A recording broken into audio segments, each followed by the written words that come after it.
Hello my dear friends, myself Saurabh and I welcome all of you in your own YouTube channel The Conceptual Academy।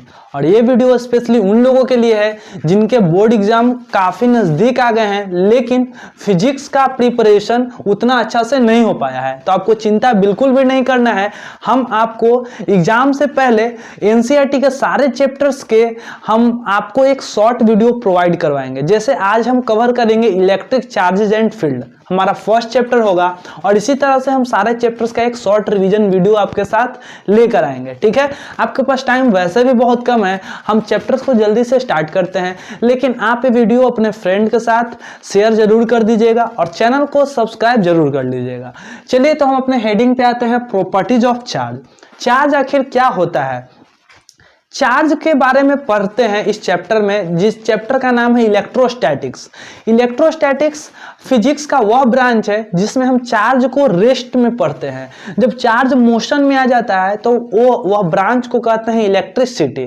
तो इसमें charge को समझना important है कि charge क्या है। ठीक है, इसीलिए सबसे पहले थोड़ा सा चार्ज के बारे में समझ लेते हैं कि चार्ज क्या है। डेफिनेशन के तौर पे समझें कि चार्ज प्रॉपर्टी ऑफ मैटर है, कोई भी मैटर पे चार्ज आ सकता है। चार्ज आता कैसे है भाई, तो कोई भी ऑब्जेक्ट में या तो आप इलेक्ट्रॉन ऐड कर दीजिए या तो उस ऑब्जेक्ट से इलेक्ट्रॉन निकाल लीजिए, उस पे क्या आ जाएगा, चार्ज आ जाएगा।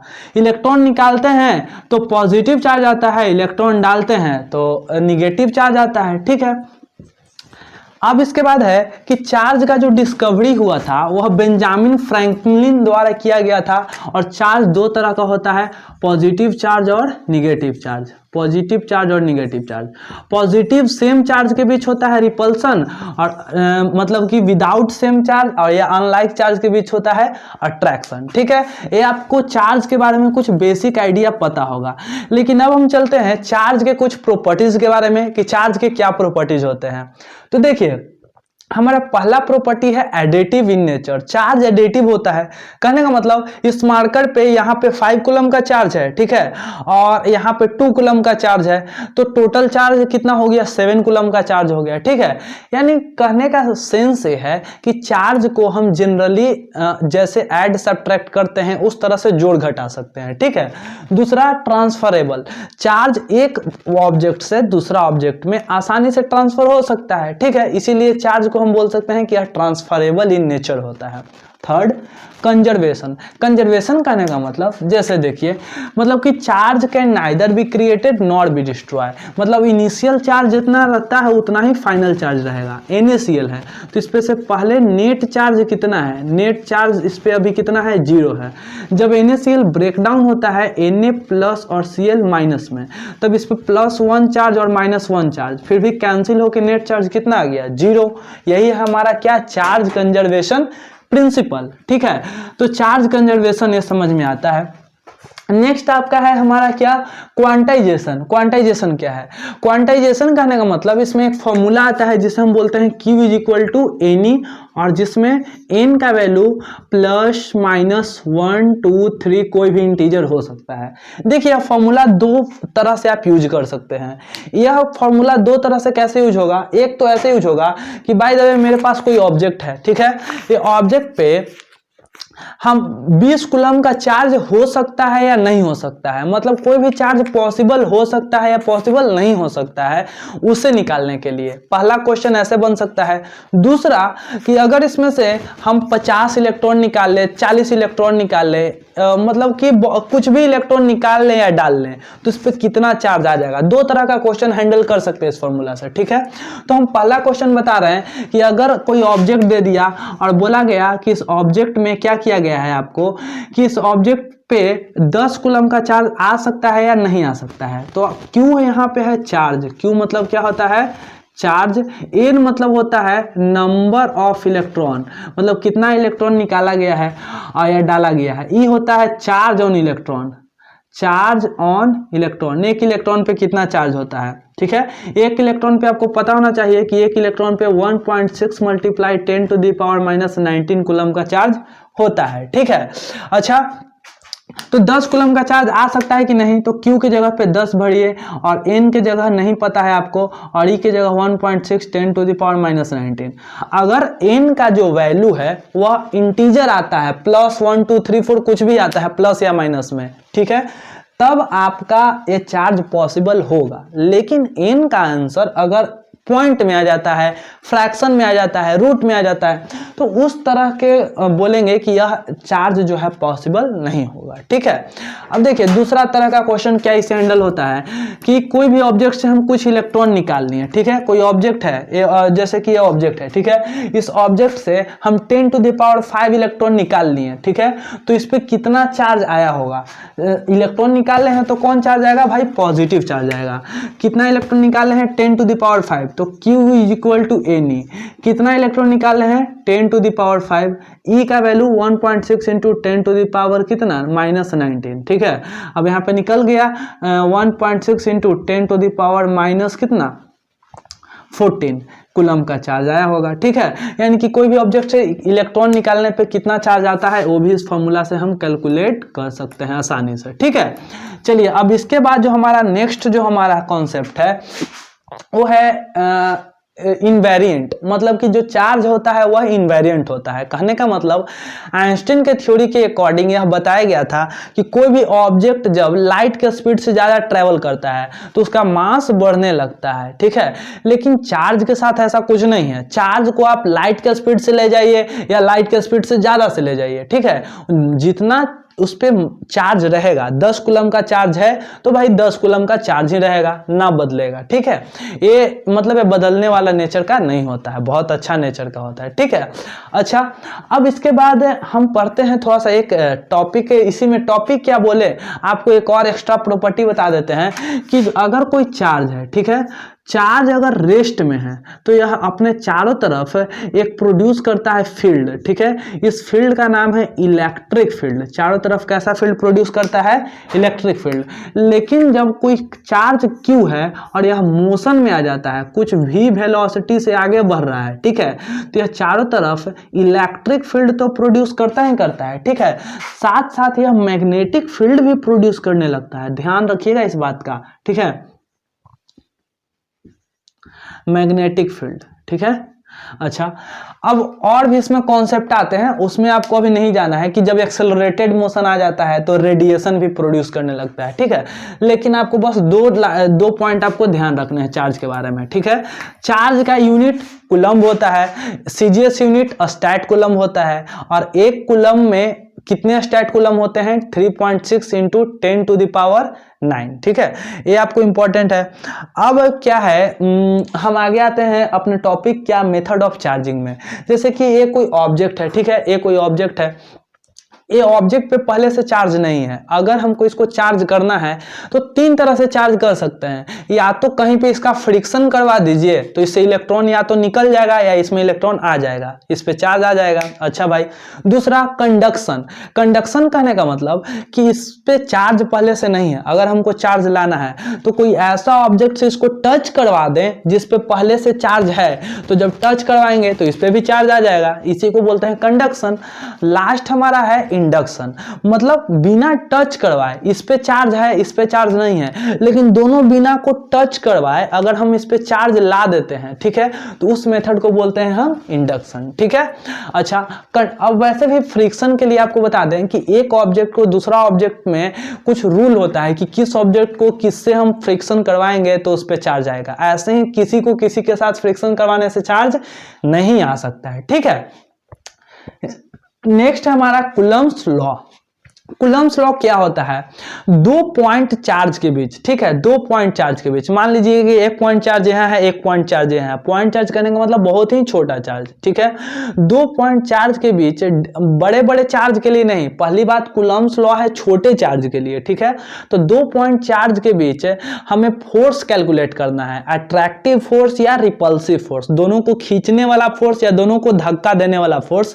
तो हम उस फोर्स को निकाल सकते हैं कूलम्ब्स लॉ से, जिसका फॉर्मूला होता है K/Q1Q2/r²। आपको दोनों चार्ज को मल्टीप्लाई करना है, दोनों के बीच डिस्टेंस को r बोलते हैं, डिवाइड दे देना है r का स्क्वायर। K क्या है? K का वैल्यू 9 × 10⁹ होता है या 1/4πε0 होता है। ठीक है, आप ऐसे भी इसको देख सकते हैं। आप डेरिवेशन किए होंगे तो आपको वहां पे ये सारा कुछ पता होगा। ठीक है, यहाँ पे एक इम्पॉर्टेंट चीज कि एप्सिलॉन नॉट का वैल्यू होता है 8.85 इंटू 10⁻12 और इसका यूनिट काफी इंपॉर्टेंट है, एग्जाम में पूछा जा चुका है, पूछा जाता भी है, कूलम स्क्वायर पर न्यूटन मीटर स्क्वायर। आपको एप्सिलॉन नॉट का और एक के का यूनिट डायमेंशन सब कुछ कैलकुलेट करके आपको समझ में आ जाना चाहिए। के का डायमेंशन कैसे निकालेंगे, एफ आर स्क्वायर Q1/Q2 करके आप वहां से इसका यूनिट भी कैलकुलेट कर सकते हैं। ठीक है, आपके लिए एक इसमें जो इम्पोर्टेंट चीज क्या है कि जो ये फॉर्मूला है के 9 इंटू 10⁹ Q1Q2/r², यह एयर के लिए है। ठीक है, अगर आपको फोर्स कैलकुलेट करना है कोई दूसरा मीडियम में, एयर के अलावा कोई दूसरा मीडियम में, ठीक है, तब वहां पे हम क्या करते हैं, देखिए क्या करते हैं, जब हमको फोर्स कोई मीडियम में कैलकुलेट करना है तब हम क्या करते हैं, नॉर्मल पहले जो एयर में फोर्स का आंसर आता है वो, और उसके बाद हम एक मल्टीप्लाई करते हैं किस चीज से, रिलेटिव परमिटिविटी से। ये क्या है भाई, जैसे कि बाय द वे मान लीजिए कि वाटर है, ठीक है, यह वाटर है, पूरा में वाटर भरा हुआ है, और वाटर में जो होता है हमारा यहाँ पे एक चार्ज Q1 है, एक यहाँ पे चार्ज Q2 है, दोनों के बीच का कुछ डिस्टेंस दिया हुआ है, तो फोर्स कितना आएगा, तो फोर्स आप जो पहले नॉर्मल फार्मूला से कैलकुलेट करते हैं उसको कैलकुलेट करिए, और इस वाटर के लिए आपको रिलेटिव परमिटिविटी का आंसर दिया हुआ होगा, वैल्यू दिया हुआ होगा, उससे आप उसको डिवाइड कर दीजिए। ठीक है, तो इससे आपका आंसर आ जाएगा उस मीडियम में फोर्स का। और आपके लिए जो एक एक्सप्रेशन है जो कि बहुत ही इंपॉर्टेंट है, E = ER into epsilon nought, relative permittivity is equal to relative permittivity multiply permittivity of free space. ठीक है, ये रिलेशन आपके लिए इंपॉर्टेंट है, ये डायरेक्ट ऑब्जेक्टिव में आपका पूछा जा सकता है। ठीक है, इसलिए इसको आप ध्यान से समझिए।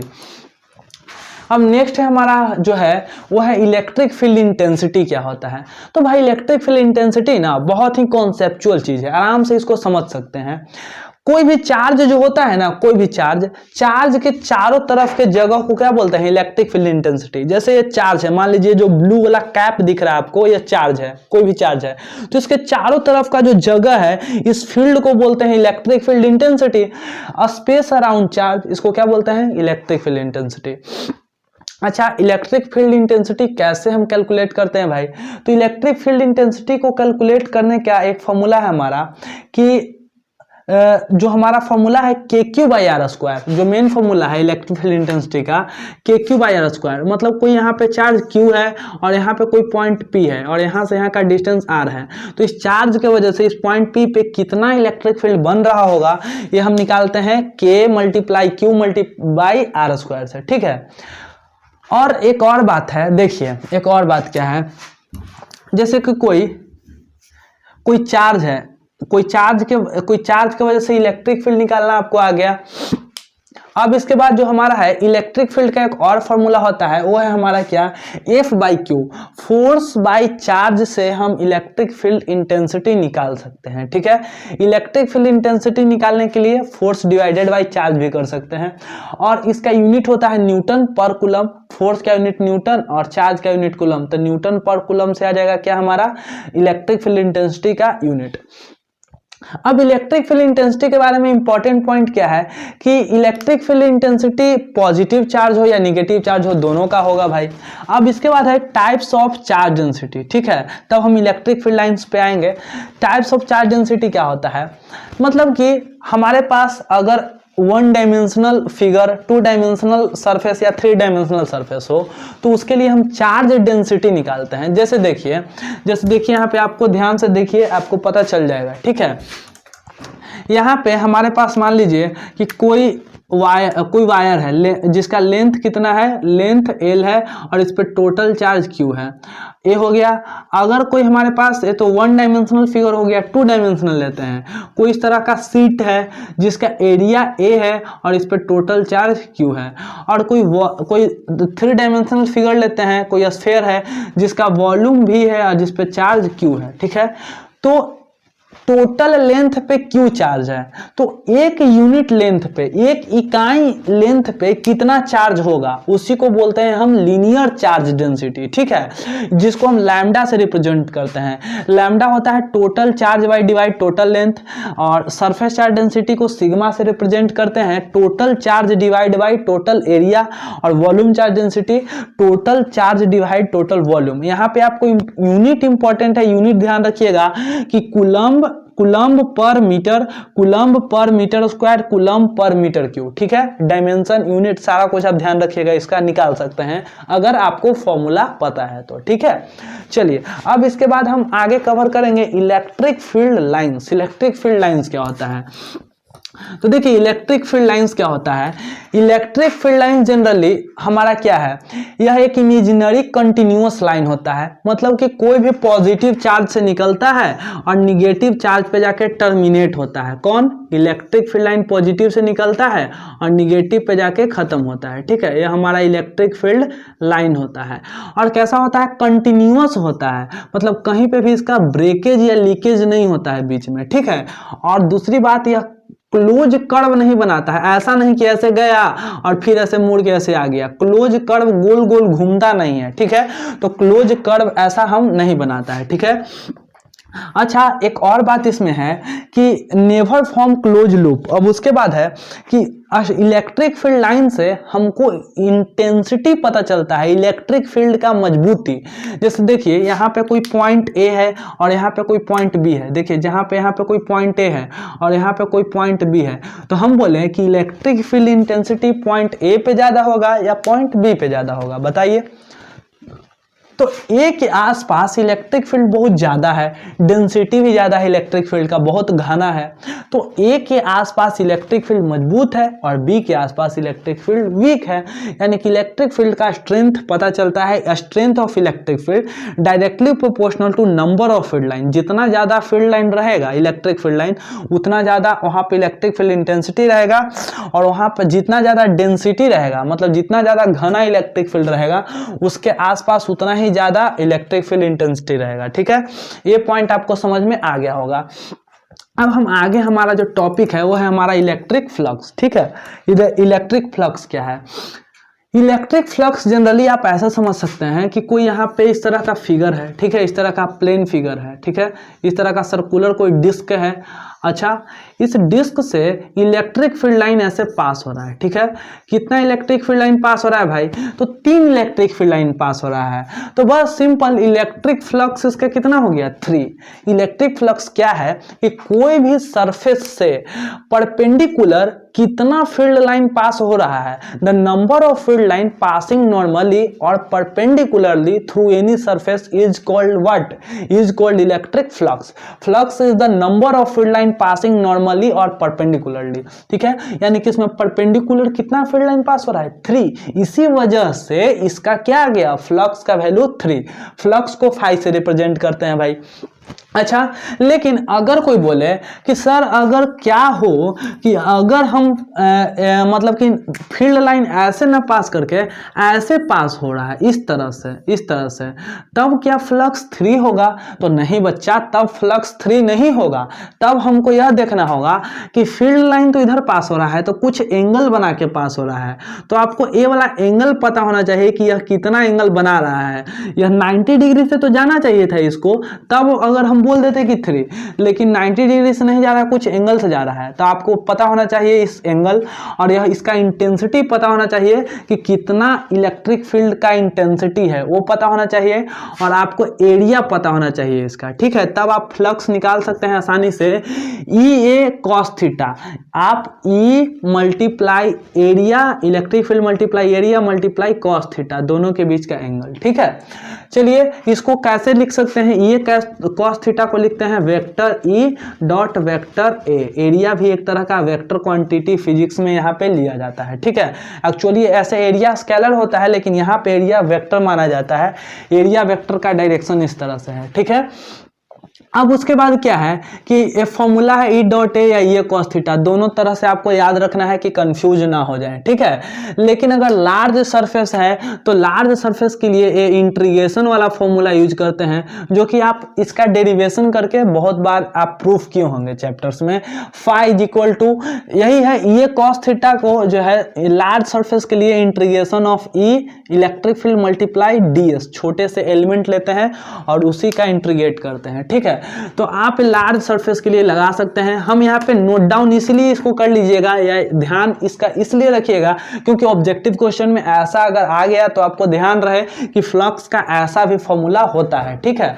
अच्छा, उसके बाद हमारा है electric field at point on axis of charge ring, मतलब कि कोई एक सर्कुलर रिंग है, ठीक है। सर्कुलर रिंग कहने का मतलब इस तरह का कोई सर्कुलर रिंग है, ठीक है, जिसका कुछ ना कुछ रेडियस आपको पता होगा या दिया होगा क्वेश्चन में, और इस पे कितना चार्ज टोटल है ये भी आपको पता होगा। तो इस रिंग के सेंटर से कुछ एक्स डिस्टेंस पे, मान लीजिए कि यहाँ एक्स डिस्टेंस पे कोई पॉइंट का नाम है पी, आपको पता करना है कि इलेक्ट्रिक फील्ड पी पे कितना है, मतलब पी पॉइंट पे इलेक्ट्रिक फील्ड कितना है। और आपको क्या क्या पता है कि जो सर्कुलर रिंग पे चार्ज कितना है, इस सर्कुलर रिंग का रेडियस कितना है, और आपके सेंटर से कितना दूर जा करके आपको इलेक्ट्रिक फील्ड निकालना है, ठीक है। तो कैसे निकाल सकते हैं, इसका सिंपल सा फॉर्मूला है K Q x by x square plus r square to the power 3/2। आपको क्यू पता है, क्यू चार्ज हो गया, एक्स यहाँ पे डिस्टेंस हो गया ये वाला, और x square plus r square का पावर 3/2 कर दीजिए, आपको यहाँ पे इलेक्ट्रिक फील्ड मिल जाएगा। लेकिन यहाँ पे क्वेश्चन ऐसे पूछा जाता है कि सर्कुलर रिंग के वजह से कितना डिस्टेंस दूरी पे, कितना दूरी पे आगे या पीछे हमारा इलेक्ट्रिक फील्ड मैक्सिमम आएगा। तो वह डिस्टेंस होता है माय डियर फ्रेंड्स r/√2, मतलब रेडियस को अगर √2 से डिवाइड करते हैं और जितना वैल्यू आता है उस पॉइंट पे हमारा इलेक्ट्रिक फील्ड सबसे ज्यादा मैक्सिमम होता है, ठीक है। प्लस माइनस r/√2 भी लिखा होगा तो चलेगा, प्लस माइनस इंडिकेट करता है आगे या पीछे, ठीक है। अब है हमारा इलेक्ट्रिक डाइपोल क्या होता है। इलेक्ट्रिक डाइपोल बहुत ही कॉन्सेप्चुअल टॉपिक है, इसको बहुत ही अच्छे से समझना है, ठीक है। देखिए क्या है, जब दो चार्ज को, दो इक्वल एंड अपोजिट चार्ज को बहुत ही छोटा डिस्टेंस पे हम रखते हैं, बहुत ही कम डिस्टेंस पे, तो उसी को बोलते हैं इलेक्ट्रिक डाइपोल।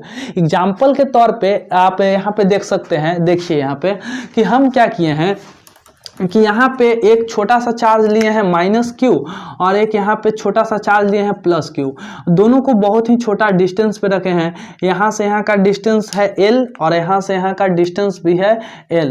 तो ये हो गया हमारा electric dipole. When two equal and opposite charge separated by a very small distance then it is called electric dipole. और हर डाइपोल का अपना कुछ स्ट्रेंथ होता है। स्ट्रेंथ कहने का मतलब कोई डाइपोल मजबूत होता है, कोई डाइपोल बहुत ज्यादा मजबूत होता है, कोई डाइपोल बहुत बहुत बहुत ज्यादा मजबूत होता है। तो यह कैसे पता चलता है, तो हर डाइपोल का अपना एक होता है, मतलब कि डाइपोल मोमेंट, ठीक है, जिसका नाम क्या है, डाइपोल मोमेंट। जिसका डाइपोल मोमेंट जितना ज्यादा वह डाइपोल उतना ही मजबूत, जिसका डाइपोल मोमेंट कम वह डाइपोल उतना ही वीक। तो हम पढ़ेंगे डाइपोल मोमेंट, ठीक है। यह इलेक्ट्रिक डाइपोल आपको दिख रहा होगा। अब डाइपोल मोमेंट जो टॉपिक है आपको ध्यान रखना है, डाइपोल मोमेंट। डाइपोल मोमेंट किसका होता है, तो कोई भी डाइपोल का इलेक्ट्रिक डाइपोल मोमेंट होता है। अच्छा, डाइपोल मोमेंट स्केलर क्वांटिटी या वेक्टर क्वांटिटी, तो भाई डाइपोल मोमेंट वेक्टर क्वांटिटी होता है। और डाइपोल मोमेंट का डायरेक्शन, पहली बात p से रिप्रेजेंट करते हैं डाइपोल मोमेंट को। और डाइपोल मोमेंट कैसा क्वांटिटी है, तो वेक्टर क्वांटिटी है। वेक्टर क्वांटिटी का मैग्नीट्यूड भी होता है और डायरेक्शन भी होता है। तो डाइपोल मोमेंट का डायरेक्शन निगेटिव चार्ज से पॉजिटिव चार्ज की तरफ होता है। डाइपोल मोमेंट का डायरेक्शन निगेटिव से पॉजिटिव की तरफ। तो डाइपोल मोमेंट का फॉर्मूला क्या होता है, तो P का फॉर्मूला होता है, दोनों में से कोई एक चार्ज ले लीजिए, कोई भी चार्ज ले लीजिए और 12 लेंथ से मल्टीप्लाई कर दीजिए, Q × 12, ये हमारा हो जाता है डाइपोल मोमेंट। इसका यूनिट क्या आ जाएगा, कूलम्ब × मीटर, ठीक है, यूनिट हो गया। ऑलमोस्ट डाइपोल मोमेंट के बारे में आपको सब कुछ पता चल गया, ठीक है। अब हम आते हैं क्या चीज़ पे, डाइपोल मोमेंट के बाद हमारा जो टॉपिक है कि डाइपोल मोमेंट के वजह से क्या इलेक्ट्रिक फील्ड आएगा, ठीक है। डाइपोल मोमेंट के वजह से क्या इलेक्ट्रिक फील्ड बनता है या क्या आता है। देखिए कोई यहाँ पे इलेक्ट्रिक डाइपोल एक छोटा सा दिख रहा होगा, तो इलेक्ट्रिक डाइपोल देखिए यहाँ पे कोई इलेक्ट्रिक डाइपोल है माइनस चार्ज और यहाँ पे प्लस चार्ज, तो इसके एक्सियल लाइन पे मतलब इसके सामने कहीं पे भी पॉइंट हो, यहाँ हो यहाँ हो यहाँ हो, कहीं पे भी कोई पॉइंट पे हमको इलेक्ट्रिक फील्ड पता करना है। Electric field due to dipole on axial line, इसके सामने, ठीक है। अच्छा, इस पॉइंट का डिस्टेंस हम यहाँ से मेजर करते हैं, यह एक्स डिस्टेंस यहाँ से लीजिए, या डिस्टेंस आपको सेंटर से ही लेना है, आप यहाँ से भी ले सकते हैं, कोई भी डिस्टेंस लीजिए, लेकिन आप पहले कोई एक पॉइंट फिक्स कर लीजिए। एक पॉइंट फिक्स हो गया और यहाँ से यहाँ का डिस्टेंस क्या हो गया, x, और ये तो एल डिस्टेंस होता ही होता है, ठीक है। तो डाइपोल के वजह से इस पॉइंट पे जो इलेक्ट्रिक फील्ड बनेगा उसका आंसर डायरेक्ट आता है 2kpx/x² माइनस एल स्क्वायर का होल स्क्वायर। आपको k पता है 9 × 10⁹ होता है, p डाइपोल मोमेंट है और x यहाँ से यहाँ का डिस्टेंस है, ठीक है। यह फॉर्मूला होता है जब मतलब रियल फॉर्मूला यही आता है, ठीक है। लेकिन लोग गलती क्या करते हैं कि हम लोग यही फॉर्मूला को रट लेते हैं 2kp/x³। देखिए अगर कहा जाए कि डाइपोल बहुत छोटा है तो यहाँ पे एल स्क्वायर के जगह 0 हो जाता है, मतलब लेंथ बहुत छोटा है अगर डाइपोल का तो लेंथ ऑलमोस्ट 0 हो जाता है, तो बस बचता है क्या हमारा x का पावर 4 और फिर कैंसिल आउट होकर 2kp/x³। तो 2kp/x³ तब होता है जब यह ऐसा कंसीडर किया गया है कि डाइपोल का लेंथ बहुत छोटा है। अदरवाइज अगर डाइपोल का लेंथ बड़ा है तो हमारा फॉर्मूला ऊपर वाला ही होगा 2kpx/x² माइनस एल स्क्वायर का होल स्क्वायर, ठीक है। अच्छा, अगर यही डाइपोल के वजह से हमको परपेंडिकुलर बाइसेक्टर कहीं पे, मतलब इसके जो परपेंडिकुलर बाइसेक्टर ये वाला लाइन है, यहाँ पे यहाँ पे यहाँ पे यहाँ पे कहीं पे भी कोई भी पॉइंट पे यहाँ पे यहाँ पे यहाँ पे या कहीं पे भी कोई पॉइंट या डिस्टेंस x पता है, ठीक है, तो इलेक्ट्रिक फील्ड कितना आएगा उसके लिए फॉर्मूला होता है kp/x² plus L square to the power 3/2। ये हमारा रियल फॉर्मूला होता है, लेकिन ऐसा कंसीडर कर लिया जाए कि डाइपोल बहुत छोटा है तो फिर यहाँ पे एल का वैल्यू 0 हो जाएगा और kp/x³ आ जाएगा, ठीक है। इक्वेटोरियल लाइन पे हमारा इलेक्ट्रिक डाइपोल की वजह से कितना इलेक्ट्रिक फील्ड आता है, ठीक है।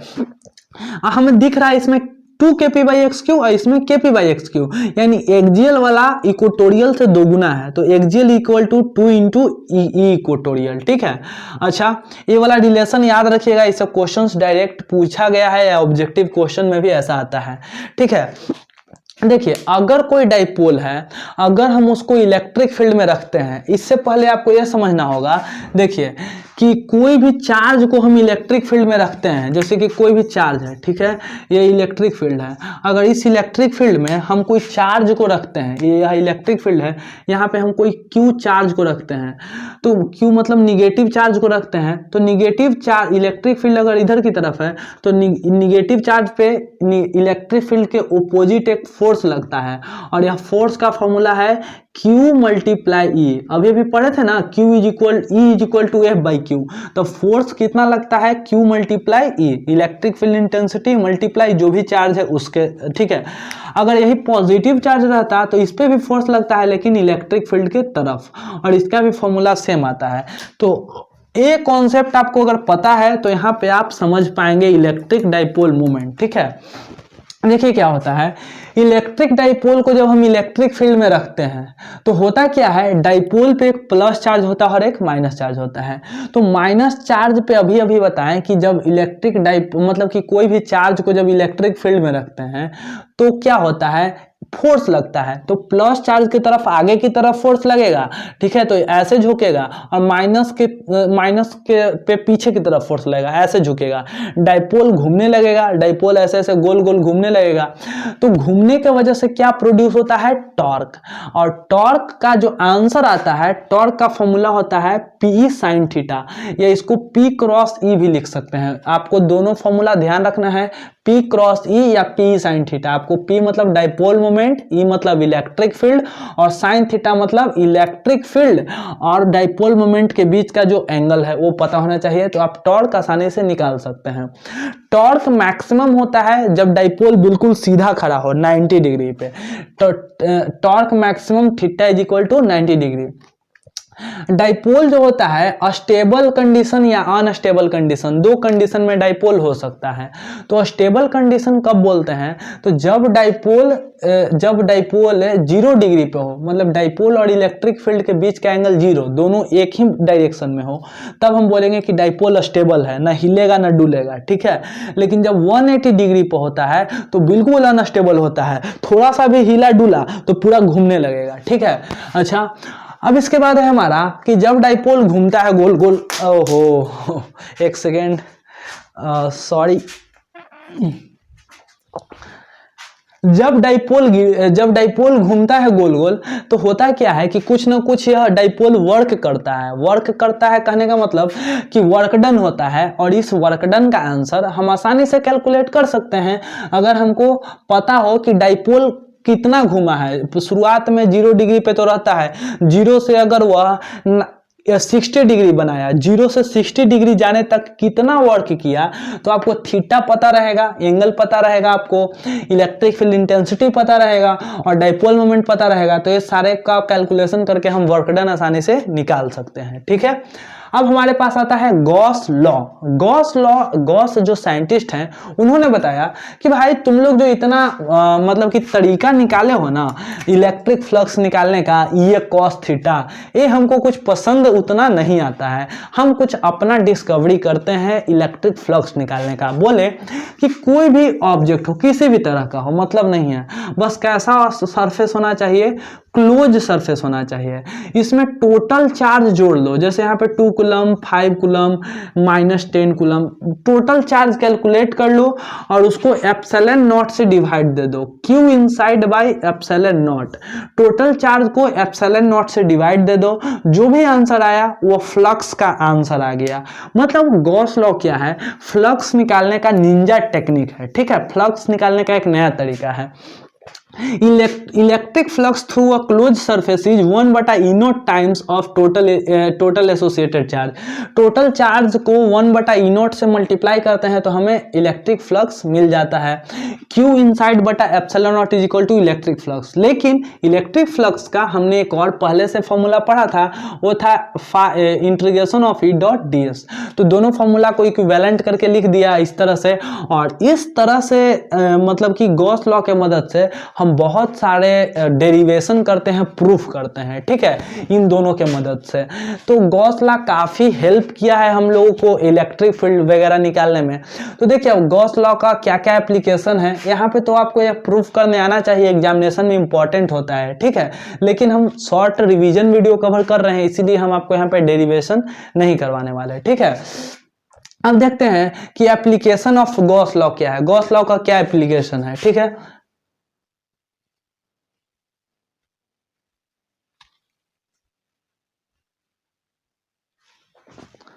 देखिए गॉस लॉ का जो एप्लीकेशन है हमारे पास कि गॉस लॉ क्या क्या है, तो गॉस लॉ एक इनफाइनाइट लेंथ का वायर है, ठीक है। तो इनफाइनाइट लेंथ के वायर से कुछ r डिस्टेंस पे कोई पॉइंट P है, तो यहाँ पे अगर हमको निकालना है कि कितना इलेक्ट्रिक फील्ड हो रहा होगा, तो इसका जनरल फॉर्मूला है λ/2π एप्सिलॉन नॉट r। r आपको पता रहेगा, और लैम्डा क्या है हमारा, लैम्डा है हमारा लीनियर चार्ज डेंसिटी, या 2k λ/r से भी आप निकाल सकते हैं, ठीक है।